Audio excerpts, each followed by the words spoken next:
네, 복된 주일 이 시간에 여기까지 나오신 여러분들 위해 하나님의 크신 은혜가 함께하기를 진심으로 기원합니다. 네, 아울러 여러 가지 사정으로 영상으로 예배하는 모든 분들에게도 동일한 은혜가 있기를 기원합니다.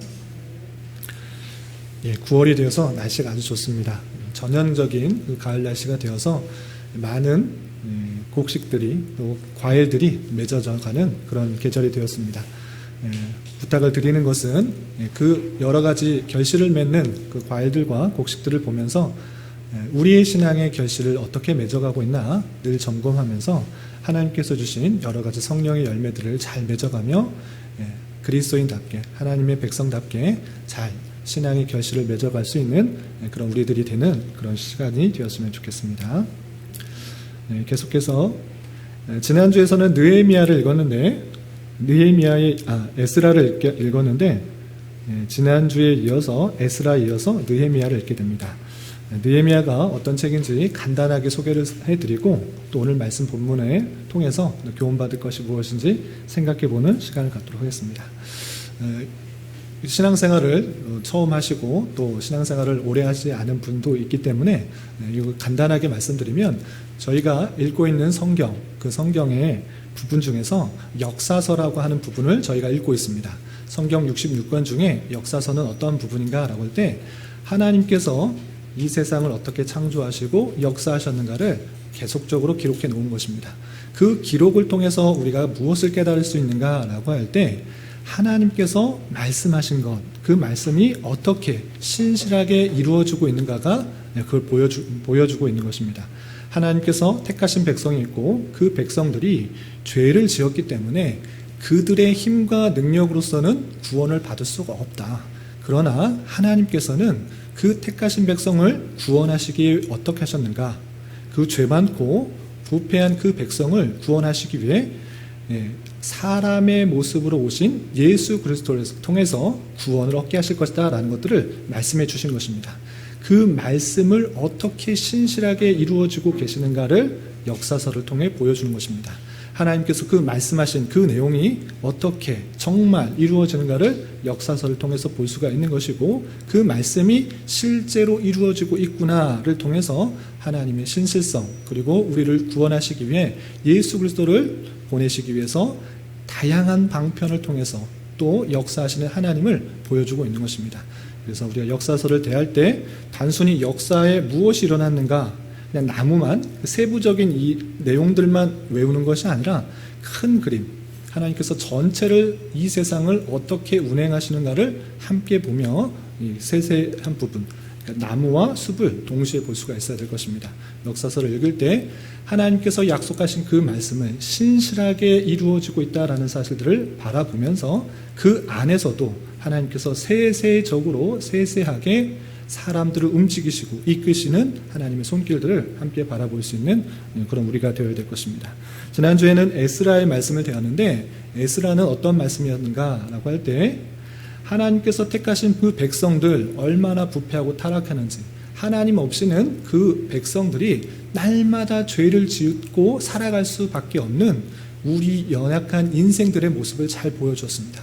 그리고 그 범죄한 인생에게 심판을 통해서 스스로의 힘으로는 구원받을 수 없다라는 것들을 알려주고 또한 하나님께서 그 심판한 죄 가운데 심판받은 그 백성을 구원하시는 데는 어떻게 하시는가라고 할 때 그들이 회개해서 그들의 선을 베풀어 선을 행함으로 그들의 의를 쌓음으로 열심히 어떤 일들을 행함으로 구원을 받을 수 있다라고 표현하는 것이 아니라 하나님께서 그 백성들을 택하셨기 때문에 내 주권과 은혜로 구원하시겠다라는 것을 말씀해 주신 것입니다.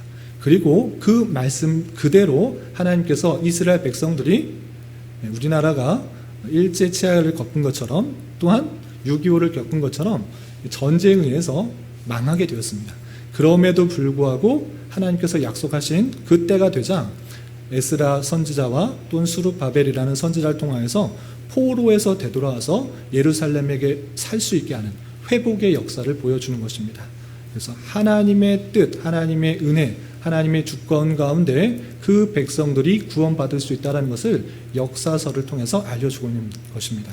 지난주에는 에스라를 말씀을 읽었는데 에스라를 서를 통하여서 포로에서 되돌아오는 것도 성전을 다시 짓는 것도 오직 하나님의 뜻 가운데 하나님의 약속하신 그 말씀 가운데 있다라는 것들을 역사서를 통해 보여준 것입니다. 그리고 오늘 느헤미야를 읽게 되는데 느헤미야는 어떤 그런 책인가라고 할 때 바벨론의 포로로 끌려갔던 그 이스라엘 백성들 그들의 죄로 말미암아 포로로 끌려갔던 이스라엘 백성들이 이제 세 번째 돌아오는 그 일들이 그려지는 것입니다. 첫 번째 포로에서 귀환할 때는 성전을 짓는 일을 했고 두 번째 포로에서 되돌아올 때는 성전을 짓고 나서 신앙을 다시 회복하는 에스라를 통하여서 회복하는 일이 있었던 것입니다. 그리고 3차 포로에서 되돌아올 때는 성전 그리고 신앙 그리고 성벽을 쌓는 그 일들을 하게 되는 것입니다. 느헤미야라는 그 술관원의 그 사람을 통하여서 되돌아와서 예루살렘에 무너졌던 성을 쌓는 그 시대적의 배경을 갖고 있는 것입니다. 그래서 느헤미야의 전체 내용은 무엇인가? 느헤미야라는 한 술관원에 의해서 한 지도자에 의해서 성벽이 다시 재건이 되고 또 8장부터 13장까지는 그들의 죄악들을 다시 한번 깨닫게 함으로 말미암아 백성들의 신앙을 회복하는 내용으로 되어 있는 것입니다. 이 전체적인 내용을 알고 오늘 본문이었던 느헤미야 2장 그 말씀에 주는 교훈을 좀 살펴보도록 하겠습니다. 우선 1장, 우리 1장, 2장을 읽게 되는데 1장에 어떤 내용이 있는지를 먼저 아는 것이 중요합니다. 1장에는 어떤 이야기가 있냐면 느헤미야라는 바사 제국의 한 신하 술관원이 등장하는데 그가 아주 슬퍼하고 하나님 앞에 회개하며 기도하는 내용이 나옵니다. 그렇다면 왜 슬퍼하는가 그리고 무엇을 기도하고 있는가 그 내용이 1장에 나오는데 그 내용의 핵심 구절을 좀 살펴보겠습니다. 느헤미야 1장 2절부터 3절까지 보면 느헤미야가 어떤 소식을 듣고 슬퍼하는 그런 내용들입니다. 어떤 소식을 들었는지 느헤미야 1장 2절 3절 말씀을 함께 봉독하겠습니다. 시작. 내 형제들 가운데 하나인 하나니가 두어 사람과 함께 유다에서 내게 이르렀기로 내가 그 사로잡힘을 면하고 남아있는 유다와 예루살렘 사람들의 형편을 물은즉 그들이 내게 이르되 사로잡힘을 면하고 남아있는 자들이 그 지방 거기에서 큰 환난을 당하고 능욕을 받으며 예루살렘 성은 허물어지고 성문들은 불탔다 하는지라. 느헤미야라는 그 신하는 아주 궁에서 편안하게 살고 있었습니다. 술 맡은 관원이라는 것은 왕의 술을 따라 맡아서 연회 자리에서 잔치 자리에서 술을 따르는 흥을 돋우는 왕의 신변을 보호하는 아주 신임을 받는 그런 신하였습니다. 그런데 그 신하가 어떤 소식을 들은 것입니다. 자기 느헤미야 형제 중에 한 명인 하나니야가 예루살렘이라는 멀리 떨어진 곳에 그 다녀와서 소식을 들은 것입니다. 예루살렘의 소식을 전했는데 어떤 형편 가운데 있는가라고 했을 때 그들이 큰 환난을 당하고 능욕을 받으며 성은 허물어지고 성문은 불탔다라는 소식을 들은 것입니다. 예루살렘에 있는 사람들이 어떤 사람이냐면 포로에서 70년 만에 대략적으로 70년 만에 다시 예루살렘에 돌아와서 하나님을 잘 섬기기 위해서 성전을 짓고 또한 신앙을 회복하기 위해서 열심히 돌아왔던 그런 사람들입니다. 그런데 그 동족들이 너무 힘들게 사는 것입니다. 주변 민족들에 의해서 능욕을 당하고 환난을 당하고 어려운 가운데 있는 것이고 또 성도 다 허물어지고 성문도 다 불탄 그 모습 가운데 있다라는 소식을 멀리 떨어져 있는 궁 안에서 살고 있는 느헤미야에게 들린 것입니다.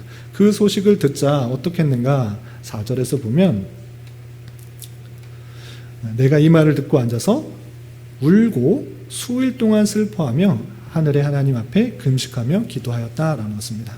포로에서 되돌아오고 그 예루살렘에서 하나님의 백성이니까 성전 잘 짓고 행복하게 그리고 힘있게 잘 살았다라는 소식을 들었으면 정말 기뻤을 텐데 그런 소식을 들은 것이 아닙니다.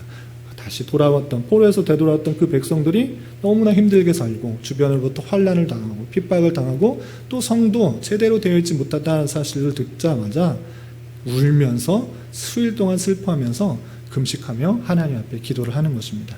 그렇게 그 슬픈 소식을 듣고 하나님 앞에 계속적으로 기도하며 그 슬픔이 여전히 남아있는 그 모습을 볼 수 있습니다. 그때 그 모습을 바사의 왕이었던 아닥사스다가 그 모습을 보는 것입니다. 술 맡은 관원이 계속적으로 근심 가운데 있기 때문에, 수심 가운데 있기 때문에 왜 그러하는지 묻는 장면이 2장 1절에 나오게 됩니다. 2장 1절 말씀 함께 읽어보겠습니다. 시작.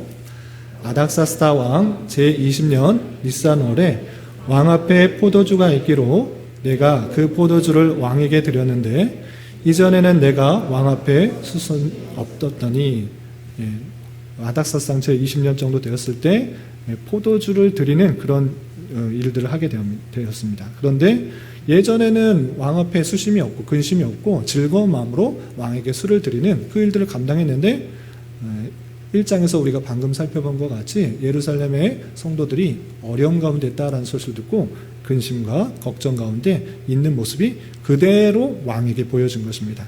그래서 왕이 왜 그렇게 근심하느냐, 얼굴에 이렇게 수심이 가득하느냐, 그 이야기를 왜 그런지 묻고 그에 대해서 답변을 느헤미야가 하게 됩니다. 어떻게 묻고 그에 대해서 어떤 답변을 하는지 우리 2절부터 3절까지 먼저 읽어보도록 하겠습니다. 시작.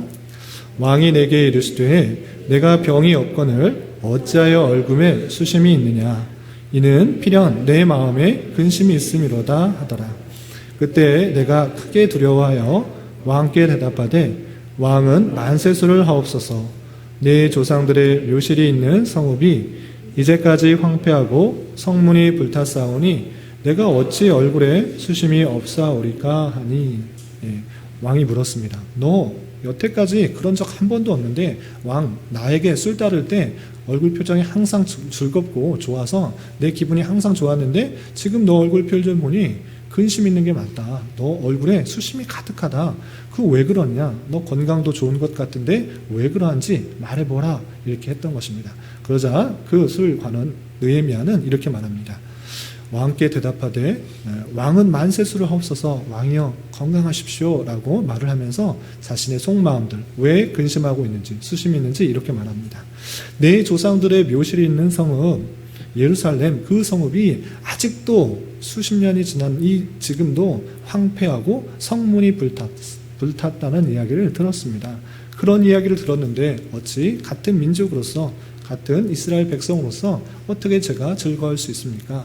예루살렘에 갔다 왔던 그 사람이 이야기를 들었는데 아직도 성문이 불탔고 황폐한 모습이 있고 그 백성들이 많은 환난 가운데 있다라는 소식을 듣고 어떻게 기뻐할 수 있습니까? 그래서 수심이 가득합니다 라고 이렇게 표현하고 있는 것입니다. 그래서 그렇다면 어떻게 했으면 좋겠느냐, 왕이 느헤미야에게 이렇게 묻게 됩니다. 4절 5절 왕이 무엇이라고 묻고 또 느헤미야는 무엇이라 대답하는지 4절 5절 계속해서 읽어보겠습니다. 시작. 왕이 내게 이르시되 그러면 내가 무엇을 원하느냐 하시기로 내가 곧 하늘의 하나님께 묵도하고 왕에게 아뢰되 왕이 만일 좋게 여기시고 종이 왕의 목전에서 은혜를 얻었사오면 나를 유다 땅 나의 조상들의 묘실이 있는 성읍에 보내어 그 성을 건축하게 하옵소서 했는데, 왕이 그 소식을 듣고 그러면 내가 무엇 하기를 원하느냐, 어떻게 했으면 좋겠느냐라고 물었습니다. 그러자 느헤미야는 하나님 앞에 묵도하면서 하나님의 은혜를 구하면서 왕에게 이렇게 말합니다. 왕이시여, 만일 좋게 여기시고 내가 은혜를 입었다면, 여태까지 은혜를 입었다면 내 부탁을 들어주십시오. 내 아들 유다 땅, 나의 조상들의 묘실이 있는 그 예루살렘에 다시 보내주시고 그 성을 다시 건축할 수 있도록 나에게 기회를 주십시오 라고 요청하게 되는 것입니다. 그리고 그 이야기를 듣자 왕은 거절한 것이 아니라 그 이야기가 참 듣기 좋아서 그를 기한을 정해주고 다시 되돌아오는 그런 조건으로 그를 보내주기로 이렇게 약속을 합니다. 2장 6절 말씀, 왕이 어떻게 대답했는지 함께 읽어보겠습니다. 시작. 그때 왕후도 왕 곁에 앉아 있었더라. 왕이 내게 이르시되 내가 몇 날에 다녀올 길이며 어느 때에 돌아오겠느냐 하고 왕이 나를 보내기를 좋게 여기시기로 내가 기한을 정하고, 왕은 기한을 정해서 그때까지 충분한 기한을 주고 그를 보내주기로 그렇게 약속했던 것입니다. 그리고 느헤미야는 그냥 가는 것에 그치는 것이 아니라 그 갈 때까지 평안히 가고 또 성을 건축하는데 필요한 모든 것들을 그 왕에게 담대하게 요청을 하게 됩니다. 그 내용이 7절 8절에 이렇게 기록되어 있습니다. 함께 읽어보도록 하겠습니다. 시작. 내가 또 왕에게 아뢰되 왕이 만일 좋게 여기시거든 강서쪽 총독들에게 내리시는 조서를 내게 주사 그들이 나를 용납하여 유다에 들어가기까지 통과하게 하시고 또 왕의 삼림 감독 아삽에게 조서를 내리사 그가 성전에 속한 영문의 문과 성곽과 내가 들어갈 집을 위하여 들보로 쓸 제목을 내게 주게 하옵소서 하며 내 하나님의 선한 손이 나를 도우심으로 왕이 허락하고 이렇게 청원합니다. 모든 기한을 정해주고 갈 수 있도록 했기 때문에 더욱더 느헤미야는 담대하게 이렇게 부탁을 합니다. 왕이시여, 내가 그냥 가는 것이 아니라 내가 갈 때 많은 총독들이 나를 검문하면서 왜 예루살렘으로 가느냐 이렇게 묻고 따질 것입니다. 그러니 그 허락하는 문서를 나에게 주어서 총독들이 지나갈 때마다 이 허락한 문서를 가지고 잘 갈 수 있도록 그렇게 해 주십시오 라고 요청을 합니다. 그리고 그냥 가면 그냥 성이 건축되는 게 아니기 때문에 왕의 살림 감독, 모든 나무를 감독하는, 살림을 감독하는 그런 아삽에게 조서를 내려주어서 그 필요한 성을 세우고 또 집을 만들 그 모든 나무들, 재료들을 필요한 것을 다 줄 수 있도록 그 조서를 내려주시고 내가 그것을 전해줄 수 있도록 그렇게 해 주십시오 라고 요청을 하게 됩니다. 그렇게 청원을 하자 왕은 그 모든 이야기를 기쁜 마음으로 허락을 하게 됩니다. 그런데 그 허락한 것을 어떻게 고백했는가라고 할 때 아까 8절 마지막 부분에 이렇게 되어 있는 것입니다. 하나님의 선한 손이 나를 도우심으로 왕이 허락하였다. 왕이 허락한 것, 그것도 하나님께서 도우셨기 때문에 그렇게 허락하신 것이다 라고 느헤미야는 고백을 하고 있는 것입니다. 이렇게 허락을 받고 나서 느헤미야는 그 조서를 가지고 그 왕의 궁에서 예루살렘으로 먼 길을 떠나게 됩니다. 그 내용이 9절부터 이어지게 됩니다. 우리 9절 말씀 함께 읽어보도록 하겠습니다. 시작. 군대 장관과 마병을 보내어 나와 함께 하게 하시기로 내가 강서쪽에 있는 총독들에게 이르러 왕의 조서를 전하였더니 그를 잘 보호해주고 잘 갈 수 있도록 군대 장관과 마병을 함께 보내어서 그 가는 길을 평탄케 해줬습니다. 그리고 서쪽에 있는 총독을 만나서 왕이 주었던 그 조서, 허락한 그 모습, 통과하게 하라고 하는 그 조서를 전해주어서 그 길을 잘 통과할 수 있게 된 것입니다. 그런데 그 돌아오는 길에 방해하는 사람이 있었던 것입니다. 그 방해하는 사람이 그 느헤미야가 오는 것을 보고 근심하였다. 남이 잘 되는 것을 잘 보지 못하는 그런 다른 민족들이 근심하였다라는 내용이 10절에 이렇게 표현되고 있습니다. 우리 10절 말씀도 함께 읽어보도록 하겠습니다. 시작. 호론 사람 산발랏과 종이었던 암몬 사람 도비아가 이스라엘 자손을 흥황하게 하려는 사람이 왔다함을 듣고 심히 근심하더라. 이것은 뒤에 또 나오겠지만 이 산발랏과 도비아 계속적으로 성벽 건축하는 것을 방해하는 세력인 것입니다. 남이 잘 되는 것을 배아파하고 남의 민족이 잘 되는 것을 배아파하고 그 이스라엘 민족을 괴롭히는 그 민족들이 그 예루살렘에 이스라엘 자손을 흥왕하게 하려는 사람들이 왔다라는 소식을 듣고 근심하는 모습이 그려지고 있습니다. 그리고 예루살렘에 도착한 느헤미야는 조심스럽게 백성들을 만나서 독려하기 이전에 먼저 정말 들었던 성벽의 모습이 어떠한지 또 성의 모습이 어떠한지 확인하게 되고 이것을 어떻게 할까 고민하며 조사하는 내용이 나오게 됩니다. 우선 2장 11절부터 12절 말씀 함께 읽어보겠습니다. 시작. 내가 예루살렘에 이르러 머무른 지 사흘 만에 내 하나님께서 예루살렘을 위해 무엇을 할 것인지 내 마음에 주신 것을 내가 아무에게도 말하지 아니하고 밤에 일어나 몇몇 사람과 함께 나갈새 내가 탄 짐승 외에는 다른 짐승이 없더라. 어렵게 그 먼 남은 길을 거쳐서 예루살렘에 도착했습니다. 그 도착한 느헤미야는 그 원했던 일을 갑작스럽게 빨리 그 성벽 벽을 건축하겠다 이렇게 하지 않고 머무른 지 사흘, 3일이나 지난 이후에 겨우 이제 조사하기 시작합니다. 어떤 큰 일을 할 때 서두르지 않고 차분하게 여러 가지 것들을 계획하면서 진행하는 그 신중한 모습을 보이고 있는 것입니다. 그래서 하나님께서 예루살렘에서 무엇을 할 것인지 그 마음에 주신 것을 시행하는 데 있어서도 신중한 모습을 보이고 있는 것입니다. 어떻게 했는가? 아무에게도 말하지 않고 밤에 자신의 행적을 알아채지 못하게 밤에 일어나서 몇몇 사람과 함께 그 예루살렘 성을 살펴보는 것입니다. 그때 자기가 탄 짐승 외에는 다른 짐승 없고 자기 탄 짐승과 또 몇몇 사람이 함께 일단 그 자리에서 일어나서 성벽을 조사하기 위해서 일어났습니다. 그리고 나서 예루살렘 상황을 적나라하게 다 살펴보게 됩니다. 13절부터 15절까지 예루살렘 그 성 상황이 어땠는지 한번 같이 읽어보도록 하겠습니다. 시작. 그 밤에 골짜기 문으로 나가서 용정으로 분문에 이르는 동안에 보니 예루살렘 성벽이 다 무너졌고 성문은 불탔더라. 앞으로 나아가 샘문과 왕의 못에 이르러서는 탄 짐승이 나갈 곳이 없는지라. 그 밤에 시내를 따라 올라가서 성벽을 살펴본 후에 돌아서 골짜기 문으로 돌아왔으나 했습니다. 밤에 몰래 아무에게도 말하지 않고 몇몇 사람들과 함께 그 자리에서 일어나서 자기가 탄 짐승, 그 짐승을 타고 성벽을 쭉 돌아보는 것입니다. 그래서 골짜기 문으로 나가서 용정 분문으로 이르는 동안에 보니까 예루살렘 성벽이 다 무너졌고 성문들은 다 불타버리는 그런 참으로 성으로서의 역할들을 전혀 할 수 없는 그런 모습을 볼 수가 있는 것입니다. 그리고 샘문과 왕의 못에 이르자 자기가 탄 짐승조차 그 성벽을 지나갈 수도 없는, 사람밖에 지나갈 수 없는 그런 형편에 나타난 것입니다. 정말 성의 역할들을 전혀 할 수 없는 그 모습을 실제 보게 되는 것입니다.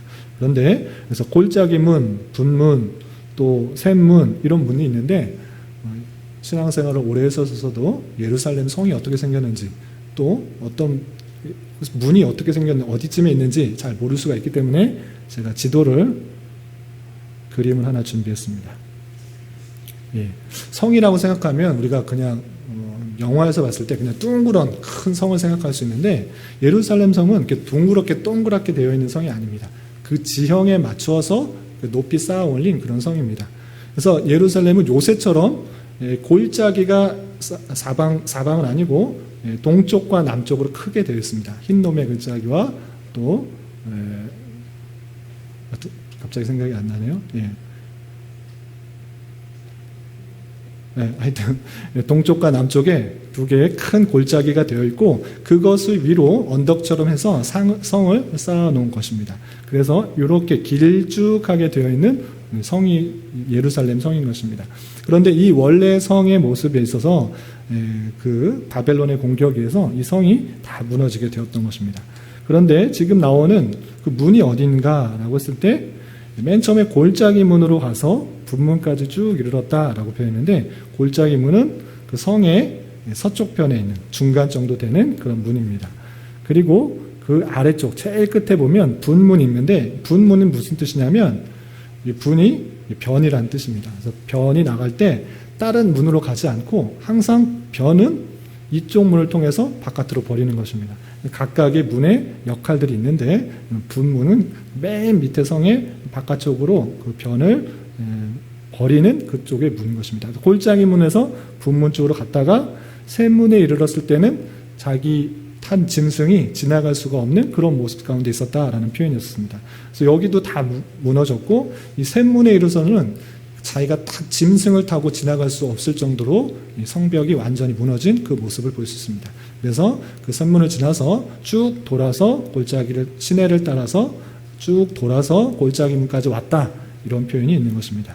그래서 예루살렘 성이 대략적으로 이렇게 생겼구나, 지형에 맞춰서 이렇게 길쭉하게 세워진 그런 성이구나 라는 것인데 이 성전은 지었습니다. 스룹바벨에 의해서 성전은 지었지만 그 성을 보호할 수 있는 성전을 보호할 수 있는 성벽들이 다 무너지고 회파되고 그리고 그 길을 지나갈 수 있는 성문조차 다 회파된 그 모습 가운데 있었다라는 것들을 느헤미야가 밤에 조용히 아무에게 말하지 않고 이 모든 것들을 살펴보게 된 것입니다. 그리고 나서 어떻게 했는가? 느헤미야는 자신이 그 사실들이 어떠한지, 예루살렘 성이 어떠한지 실제로 보고, 그리고 얼마나 어려움을 겪었을지를 잘 생각하면서 그 백성들을 모아놓고 이렇게 독려를 하는 것입니다. 그 내용이 17절이야 이렇게 표현되고 있습니다. 우리 2장 17절 말씀 함께 봉독하겠습니다. 시작. 후에 그들에게 이르기를 우리가 당한 곤경은 너희도 보고 있는 바라. 황폐하고 성문이 불탔으니 자 예루살렘 성을 건축하여 다시 수치를 당하지 말자 하고, 후에 그들에게 백성들이 모았을 때 이렇게 말하는 것입니다. 우리가 당한 곤경은 너희도 보고 있는 바라. 예루살렘이 황폐하고 성문이 불탔다. 그것을 그냥 아무도 모르고, 실제 그 상황을 모르고 그냥 말하는 것이 아니라 다 본 상태로 다 알고 있어서 우리가 당한 그 곤경은 너희도 보고 있다.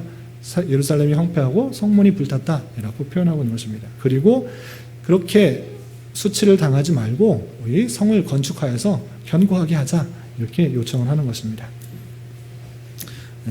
그리고 18절 말씀 계속해서 읽어보겠습니다. 시작.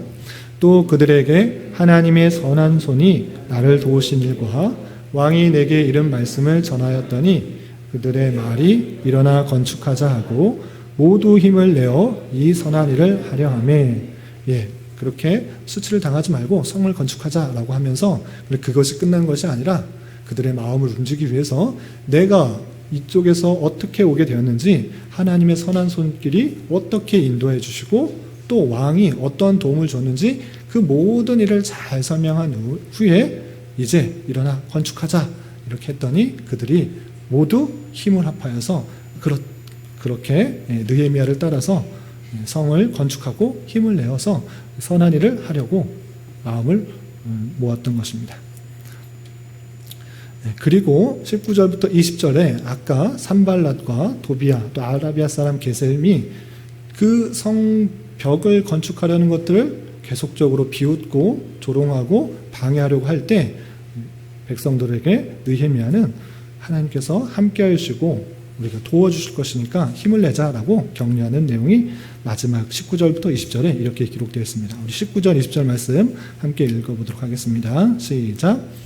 호론 사람 산발랏과 종이었던 암몬 사람 도비야와 아라비아 사람 게셈이 이 말을 듣고 우리를 업신 여기고 우리를 비웃어 이르되 너희가 하는 일이 무엇이냐? 너희가 왕을 배반하고자 하느냐 하기로 내가 그들에게 대답하여 이르되 하늘의 하나님이 우리를 형통하게 하시리니 그의 종들인 우리가 일어나 건축하려니와 오직 너희에게는 예루살렘에서 아무 기업도 없고 권리도 없고 기억되는 바도 없다 하였느니라. 방해 세력, 성벽을 건축하려고 마음을 다 모았는데 평안하게 짓는 것이 아니라 또 방해 세력이 나타난 것입니다. 그렇게 방해하고 또 조롱하고 비웃고 막는 그 모습에 있어서 느헤미야는 하늘의 하나님께서 우리를 형통하게 하실 것이다. 하나님께서 약속하시고 하나님의 백성을 지켜 보호하실 것이다. 라는 그 말씀을 하고 말씀을 선포하고 백성들을 더욱더 독려해서 그 방해 세력을 무찌르는 그 모습을 볼 수 있습니다.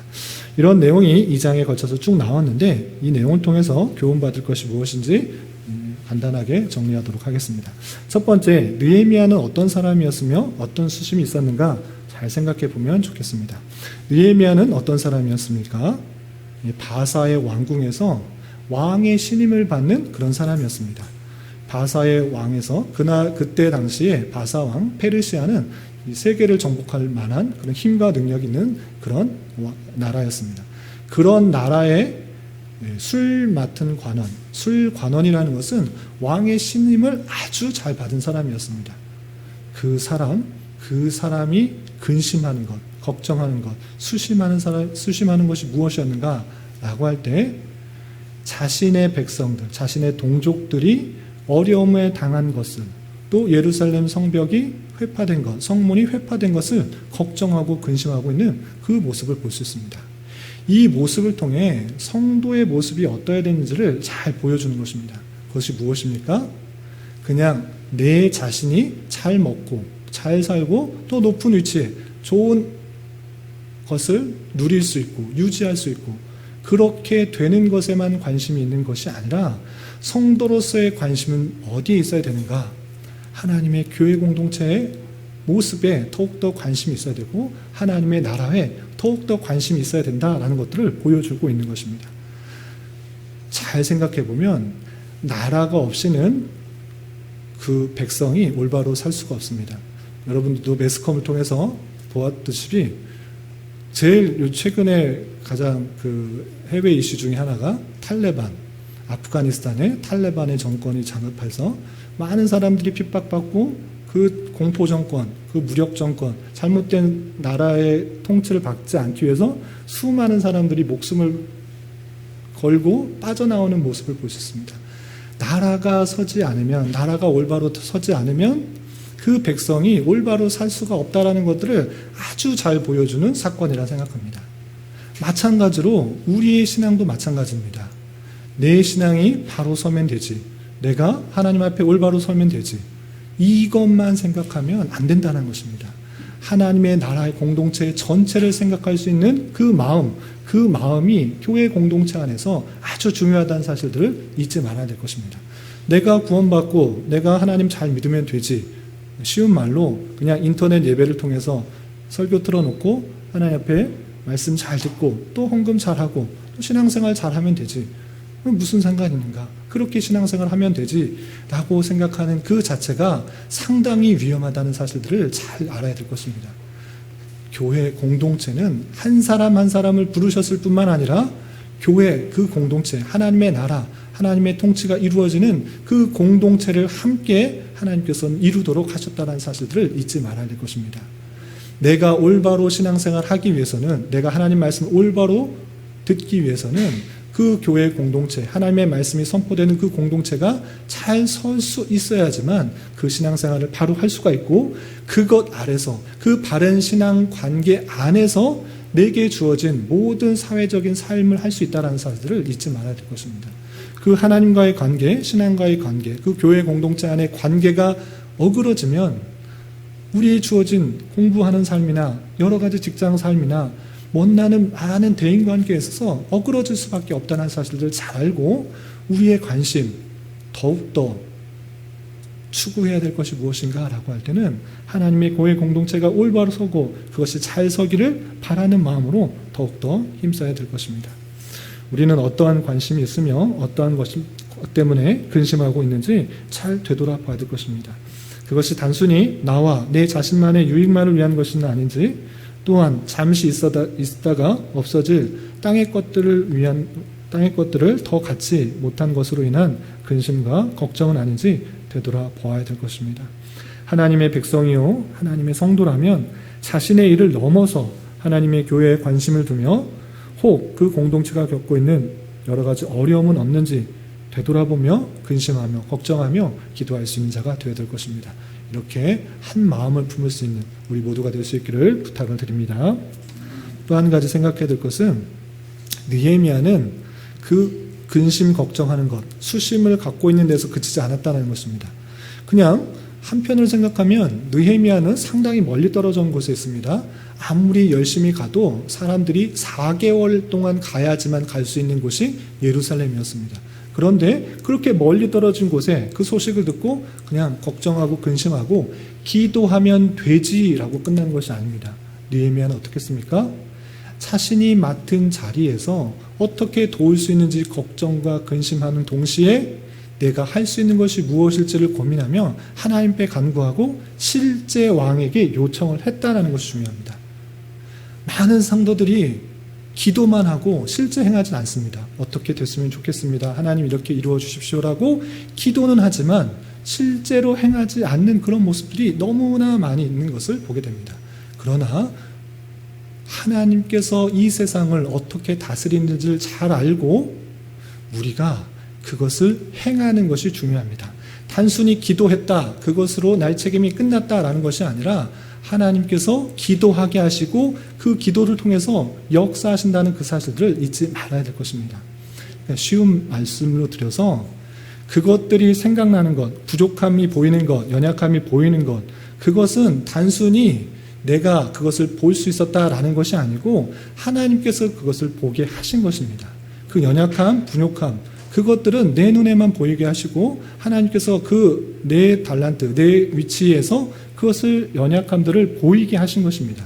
그 보이게 하셨으니까 기도하고 끝내라 이것이 아니라 그 연약함, 부족함을 나를 통하여서 실제 그 부족함이 극복될 수 있도록, 연약함이 극복될 수 있도록 하나님께서 운행하시고 역사하신다라는 사실을 잘 알아야 될 것입니다. 그렇기 때문에 기도하고 끝나는 것이 아니라 실제 내가 어떻게 할 수 있는지, 그 부족한 부분, 연약한 부분들을 어떻게 담당할 수 있는지를 생각하며 행하는 것이 중요합니다. 느헤미야도 멀리 떨어져 있으니까 하나님 앞에 회복하게 해주십시오 라고 기도하고 끝낼 수 있습니다. 그러나 그렇게 하지 않고 내가 가진 위치에서, 내가 이 큰 나라에서 이 큰 신임을 받고 있는데 가만히 있을 수 있는가? 그렇지 않고 거기서 끝나는 것이 아니라 왕에게 요청해서, 왕에게 부탁해서 나를 보내주시고 그 성이 온전히 건축될 수 있도록, 나를 통해서 온전히 회복될 수 있도록 요청을 하고 있는 것입니다. 기도로서만이 끝나는 것이 아니라 하나님께서 그 기도를 하게 하시고 나를 통하여서 그 부족한 부분, 연약한 부분들이 보충되고 회복될 수 있도록 하게 하시는 하나님의 역사를 기억하며 내가 실제로 그 삶을, 그런 모습들을 행하는 것이 중요하다는 사실을 잊지 말아야 될 것입니다. 성도에게 있어서 하나님의 마음을 품고 기도하는 것 아주 중요합니다. 그러나 그것에서 그치는 것이 아니라 그렇게 기도하는 것이 실제의 삶으로 온전히 드러나는 것이 중요합니다. 성도들에게 관심을 갖게 하시고 기도하신 것은 하나님께서 그 성도를 통하여 하나님께서 역사를 나타내시기 위한 방편임을 잊지 말아야 될 것입니다. 하나님께서는 사람을 들어서 사용하십니다. 물론 하나님의 전능하신 그 능력 가운데 하나님께서 알아서 그냥 신비한 방법으로 하실 수 있으시나 하나님께서 일반적으로 사용하신 방편은 그의 몸된 교회, 그 성도를 통하여서 주장하시고 일하신다는 사실들을 잊지 말아야 될 것입니다. 교회는 성도요, 성도는 그리스도의 몸입니다. 우리의 관심과 기도, 그리고 실제 하나님께서 원하시는 삶을 살아가는 것을 통하여 하나님의 능력과 역사가 일어남을 알아 행함이 있는 그리스도인이 되어야 될 것입니다. 여러 가지 마음들이 생기고 또 기도하게 하신 것, 거기서 그치지 말고 실제로 내가 담당하며 행할 수 있는 것이 무엇인지를 기억하며 그 행하는 것을 통해 하나님의 역사가, 하나님의 일하심이 일어난다는 사실을 잘 알고 실제 행할 수 있는, 행함을 드러낼 수 있는 저와 여러분이 되시기를 부탁을 드립니다. 그리고 마지막으로 생각해야 될 것은 예루살렘에 도착한 느헤미야는 어떻게 백성들의 마음을 움직였는가라는 것입니다. 하나님의 마음을 품고 기도하는 것 중요합니다. 또 기도하는 것에 그치는 것이 아니라 실제 행하는 것도 중요합니다. 그런데 행하는 데 있어서 더욱더 중요한 것을 잊지 말아야 됩니다. 그것은 무엇이냐? 행하는 데 있어서 지혜롭게 잘 행해야 된다는 것입니다. 내가 하나님의 뜻을 가지고 이제 성벽을 건축할 것이니 너희들 다 이리로 와서 내 말대로 그대로 따라. 너는 성벽 갖고 오고 너는 건축하고 너는 보호하고 그냥 윽박 지르듯이 그냥 한 것이 아니고 차분하게 큰 일을 하기 위해서 기도로서 또 묵상하면서 하나님께서 주신 마음을 잘 이루기 위해서 또 했던 것이고, 느헤미야는 자신이 들은 사실이 정말인지 확인하는 작업을 거쳤습니다. 아무도 보지 않는 그 밤중에 내 자신을 숨기면서 예루살렘이 정말 회폐화됐는지, 성문이 다 불탔는지, 정말 어려움이 걷고 있는지 확인했던 것입니다. 눈으로 확인하고 점검하고 정말 얼마나 어려움 가운데 이 백성들이 있었을까 고민하며 그들과 나를 동일시하며 우리가 그런 수치를 당하지 않도록 성벽을 건축하자라고 요청하고 또 같이 마음을 움직이는 그 모습을 살펴볼 수 있습니다. 하나님의 뜻을 갖고 행하는 것이 중요하나 그 행할 때도 참으로 지혜롭게 행하는 것이 중요합니다. 그냥 성벽을 윽박지르듯이 너희들 내 말 따라라 하고 성벽을 지는 것이 아니라 그의 마음과 생각을 다 살펴보고 그 사실 진위를 다 살펴보고 그들에게 참으로 도움을 주기 위해서 요청했던 그 모습들, 그 모습이 참으로 지혜롭게 행했던 느헤미야의 탁월함이다. 참으로 좋은 모습이다 라고 할 수가 있는 것입니다. 우리 또한 여러 가지 하나님의 마음을 품고 또 여러 가지 하나님의 일을 행할 때 어려움이 닥칠 수 있다는 사실들을 늘 기억하면서 사실관계를 잘 파악하고 또 상대방의 입장을 마음을 헤아려서 그 마음을 하나로 이끌어 나갈 수 있도록 해야 될 것이고 또 하나님께서 주시는 진리의 말씀에 근거하여서 여러 가지 어려움, 힘듦 이런 것들을 잘 극복해 나갈 수 있어야 될 것입니다. 느헤미야가 아무리 왕의 신임을 받고 아무리 많은 능력을 행할 수 있는 사람일지라도 그 혼자 그 모든 것들을 담당할 수 있는 것이 아니었습니다. 그 백성들과 함께 마음을 모아 또 그 성벽을 건축해야 되는 것이었습니다. 그 마음을 함께 모으고 또 마음을 움직이기 위해서 했던 지혜로운 방법에 따라 우리 또한 하나님의 일을 할 때 다양한 어려움들이 있을 때 지혜롭게 또 하나님의 진리의 말씀에 근거해서 잘 해나갈 수 있어야 될 것입니다. 이러한 교훈에 따라 우리 교회를 든든히 세워갈 수 있는 저와 여러분 우리 모두가 될 수 있기를 진심으로 기원합니다. 기도하겠습니다. 하나님 아버지 감사합니다. 오늘 말씀을 통하여 느헤미야가 예루살렘 성과 또 포로에서 되돌아온 백성들이 어떤 어려움 가운데 있는지를 듣게 되고 아닥사스다 왕에게 청원하여 예루살렘에 되돌아오게 되고 백성들을 독려하는 모습을 살펴보았습니다. 이런 말씀을 대하는 자로서 우리는 무엇 때문에 근심하며 걱정하고 있는지 되돌아보게 하여 주시고 자신의 일을 넘어서 하나님의 공동체를 생각할 수 있는 마음을 허락하여 주시고 먼저 그의 나라와 의를 구하며 하나님께서 주시는 마음을 온전히 실천할 수 있는 자 되게 하여 주시옵소서. 또한 하나님의 일을 해나가는 데 있어서 여러 가지 어려움들을 있는 줄 알아 주님께서 이 모든 것들을 공동체 안에서 함께 해나가도록 인도하여 주셨사오니 서로의 입장과 마음을 잘 살펴 넉넉한 마음으로 성도를 대하게 하여 주시고 주님의 교회를 함께 잘 세워나갈 수 있도록 은혜를 내려 주시옵소서. 예수님의 이름으로 기도드리옵나이다. 아멘.